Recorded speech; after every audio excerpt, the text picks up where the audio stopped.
Excellent question. So the question is, what do you think about freezing the meat? So if you eat, like, so when I lived with a guy named Matt Monarch, he would actually go through a case of coconuts like in 2 days. And he would just drink all the water and he'd leave me all the meat.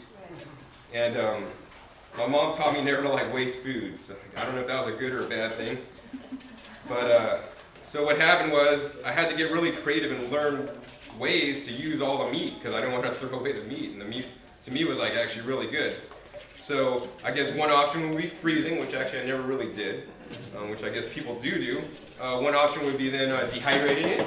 So actually I have dehydrated it. My friend Dr. Rick Dina calls, when you dehydrate the young coconut meat, he calls it white chocolate because it has a little bit of a sweetness and then it has the fattiness component too. So it's sweet and fatty, and that's a good way. And I bet that won't last more than a day or two in your house because it tastes so good. The other way that I used it when I lived with Matt was actually I would take it and I'd blend up just the coconut meat with a little bit of water and some dates and a vanilla bean. And I think that recipe is also on the handout. And that's just to make a vanilla pudding. Yeah. And then that'll probably keep, at least a couple days in the fridge until you can eat it. But besides those, you could freeze it, yes. And I have had friends that do that. I mean, coconut meat doesn't last that long in my house to even freeze it. And also, too, we want to eat our things fresh. So the freshest, the bestest. And so if you drink it or eat it fresh, it's good. I mean, I'm not a big fan of like scooping it out and eating it nowadays. I just really don't like the texture too much unless it's like one off the tree in Hawaii where it's totally fresh. I mean, it's a totally different experience. So eating it fresh is best. Then maybe I'd go with dehydrating it, and then maybe last would be freezing it if you absolutely don't want to waste it. Yes. So if you have a case of coconuts and you had one a day, could you let the coconut sit for however long how many there are in the case, or how long does it last if it's in the plastic? Yeah, sure. So how long does a coconut last if it's still like unopened, right? Yeah. Okay, sure. That's a good question. So the answer is depends how long it's been sitting on the retailer's shelf before you bought it. Because if they just got their shipment in, you could buy this and put it in your fridge. You always want to keep them cold. Don't just keep them out because they'll expire faster. But if you just get this right after they got their shipment in, I mean, you could probably, I've kept these for up to a month sometimes, if they're super fresh. But if they've been sitting on the shelf for a while, and I'll maybe go over that in a minute, how to select a good coconut that hasn't been hanging out for a long time, maybe at least a week. So, if I buy a case, if I buy one case, I could keep it in my fridge for, usually 9 days. But also the other thing is you need to be smart about it. You need to check each coconut, and like when I put the coconuts in my fridge, as I'm putting them in, I check. And the ones that look like, oh, this one needs to get used soon, I'll put them in the front. And the ones that look really good and that they'll last, I put them in the back. So the way to note for that is a couple things. When you're picking a coconut, you always want to look at the bottom. That's the number one thing to do because, as I said, the coconut is oriented like this with the eyes pointed down. And the eyes are the most permeable part of the coconut. So if any leaking is happening, it's going to be happening from the eyes, which is then going to be reflected in the bottom right here. So what you want to do is always press on the bottom. And if your finger could go in a lot and it's really wet, or you could shake it and you hear water sloshing around, don't buy it. Especially if you hear the water sloshing around, don't buy it. If your finger could go in and you don't hear any water sloshing around, it may or may not be, it could be like a shade of gray. Like it's starting to leak, but it's still probably edible. So it depends, like, if the store that you're buying them from has like a lot or a couple left and you really want them or you don't, and you could chance it. The other thing you want to look for is any kind of mold. So if there's any kind of like fuzzy green stuff or things, that's probably not a good sign. The other thing is that you could look up at the top, at the peak, right around this area, and if you could start to see, sometimes like a brown, and actually you could start to see almost like the top through this, because it gets almost translucent where you could actually see this right through it. That means it's getting old and it's not going to last that long. The other thing is when you select a coconut, you can select it by weight. So the ones that are lighter are usually more mature for the Thai coconuts, and they will last longer because the shell is more hard and more developed. Right? Yeah, sure. Where do you buy your coconuts at? So the question is, where do I buy my coconuts? So the answer is, when I'm down in the Bay Area, I go to this place called 99 Ranch Market, or Ranch 99 Market. Yeah. Okay. There's one in Daly City that I actually got this case at, and then the other one is in Richmond that I go to. And then for around in Santa Rosa, there's a couple places that I go to. Mekong Market, it's on Sebastopol Road. It smells really bad in there, in my opinion, but they have coconuts. It's because of the fish. There's another place, Penon Femme. It's on like the corner of Pelham Hill Road and like Santa Rosa Avenue. That place has it. That place doesn't smell too bad. I haven't gone in there in a long time. And then right down Pelham Hill Road from Penon Femme is like this other kind of like Asian liquor store thing next to like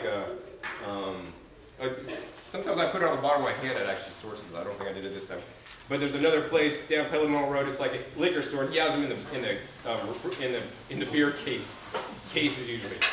So I get them one of those 3 places. Also too, you know, nowadays I buy them by the case, so they're a lot cheaper. They could be lately. I've been buying them for like up here in Sonoma County. It's usually about $12 a case. You know, when I got this case, I think it was like, you know, $9, $8 or $9 a case. So it's significantly cheaper if you're in the Bay Area. But you can buy coconuts like these at Oliver's or Whole Foods, but sometimes they'll be like $2.50 each. $2.99. $2.99. Yeah. So. But over at Whole Foods this week it was $1.99. The one that's the basketball. Okay. Well, $1.99 or $1.99 to $2.99. So if you get it by the case, it could be more closer to $1. And sometimes I saw these actually at Food Max. They didn't have it this last year if I went. They just had the Mexican ones. And they're a little bit, they might be $1.99 there. But then the other thing is too, if they're not doing a high turnover rate, you gotta watch because, you know, they're probably, if they don't sell a lot of them, then they could be going bad and they'll sell you a bad rate because the person there probably doesn't know about coconuts. So the lighter ones go in the back of the refrigerator? The lighter ones go in the back because they're gonna last the longest, for sure. And then if you don't see any discoloration, like you can't see the top through it, if you can see the top through it, use that first. The other thing that I'd recommend is when you are buying a case, open up the case and check each one and then swap them out. Sometimes they got mad at me at the 99 Ranch because oh, you're buying the case, you got to buy what's in there. I'm like, I'm buying 9 of them, man. I want to make sure I get some good ones, you know, because it's been bogus. Yeah, sometimes they upset me a little bit. So sometimes I'll put the case in my cart and don't do it right where the coconuts are. And I'll like go down one of the aisles where there's stacks of boxes, kind of hide behind there, open it up, and check each one. I'm like, that one's bad, this is good, they're all good. Okay, I got to take 2 more. So then I leave my cart there, take the 2 and walk over to the produce section, put those back on the shelf and grab 2 new ones that they had, you know, selling singly, come back to my cart, put it in, and then buy the case. Community market's really good about checking if milk. Oh yeah, community market sells them too, for No, sure. yeah, this one's crap, and they'll say if it's not good, bring it back. Are there any more handouts left? No, there wasn't enough to go around, so Oh, thank you. yeah, if anyone wants to share. Who wanted it? Okay, so the question is, does everybody have a little cup or a sample cup, or did we bring any?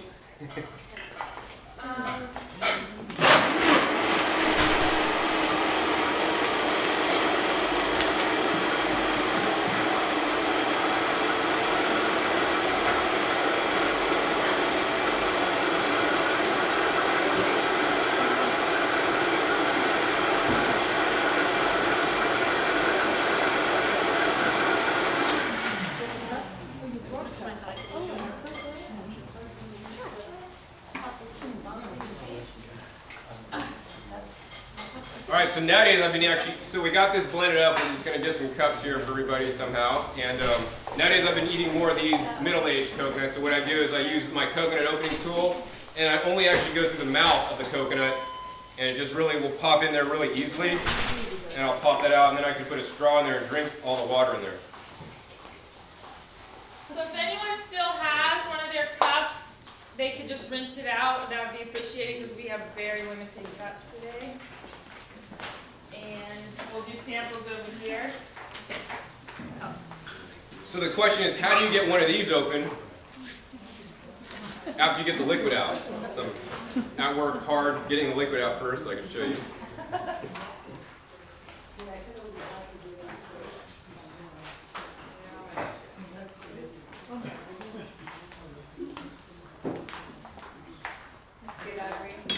So the answer is a big knife.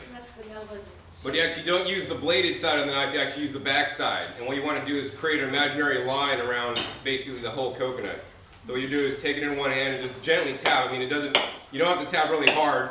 You want to just tap on an imaginary plane or in the same line. And you'll hear it, start to crack. So we're not really even tapping it that hard. You don't have to be strong to do this.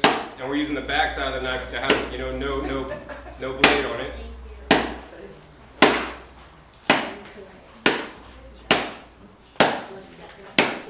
And now you can see all the way around the circumference, I have this nice crack, and so sometimes it doesn't split apart even though I'll just actually stick the blade in there. Or maybe we'll just tap it a little bit harder.